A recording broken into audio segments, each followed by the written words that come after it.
Hello दोस्तों, आइए आज देखते हैं एक और न्यूज स्टोरी। सच्चा स्वामी द ट्रू ओनर। राजा विक्रम अपनी प्रतिज्ञा पूरी करने के लिए उसी विशाल वट वृक्ष के पास पहुंचे जहां बेताल उल्टा लटका हुआ था। उन्होंने सावधानी से उसे अपने कंधे पर लादा। बेताल ने तुरंत फुसफुसाते हुए कहा, महाराज, आप फिर से वही गलती कर रहे हैं। इस लंबे और थका देने वाले सफर में यदि तुमने एक भी शब्द कहा तो मैं उड़ जाऊंगा। अब सुनो, मेरे पास एक नई कहानी है। बहुत समय पहले एक राज्य में एक साहसी लेकिन गरीब युवक रहता था जिसका नाम था समर। वो एक महान योद्धा बनना चाहता था, लेकिन उसके पास सीखने के लिए कोई गुरु नहीं था।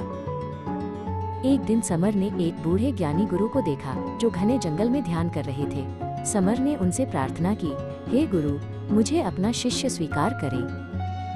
गुरु ज्ञानी ने आंखें खोली और कहा, तुम्हारे अंदर महानता का बीज है, लेकिन मैं केवल ऐसे शिष्य को ज्ञान देता हूँ जो जीवन भर मेरी सेवा करे। तुम अपनी स्वतंत्रता का मूल्य चुकाओ। समर तुरंत सहमत हो गया।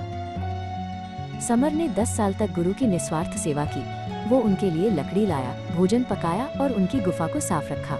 उसने गुरु की शिक्षा को अपने मन में धारण किया और वो एक महान योद्धा बन गया। गुरु ज्ञानी की मृत्यु का समय आया। उन्होंने समर को एक चमकीली अनमोल अंगूठी दी और कहा, इस अंगूठी को बेचकर तुम एक बड़ा महल, सेना और राज्य खरीद सकते हो।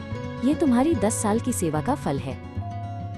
समर ने अंगूठी स्वीकार कर ली, लेकिन उसने उसे बेचा नहीं। इसके बजाय उसने अपनी सारी शक्ति और ज्ञान का उपयोग करके राज्य के लोगों की सेवा की और जल्दी ही वो लोगों का चहेता राजा बन गया। उसने अंगूठी को गुरु के अंतिम सम्मान के रूप में सिंहासन पर रखा। बेताल हंसा और बोला, हे राजा विक्रम, बताओ, गुरु ने अंगूठी समर को दी थी या क्या वो उसकी सेवा का मूल्य थी? यदि ये मूल्य था तो अंगूठी का सच्चा स्वामी कौन था? समर, जिसने उसे बेचा नहीं, या गुरु, जिसने उसे सेवा के बदले दिया था?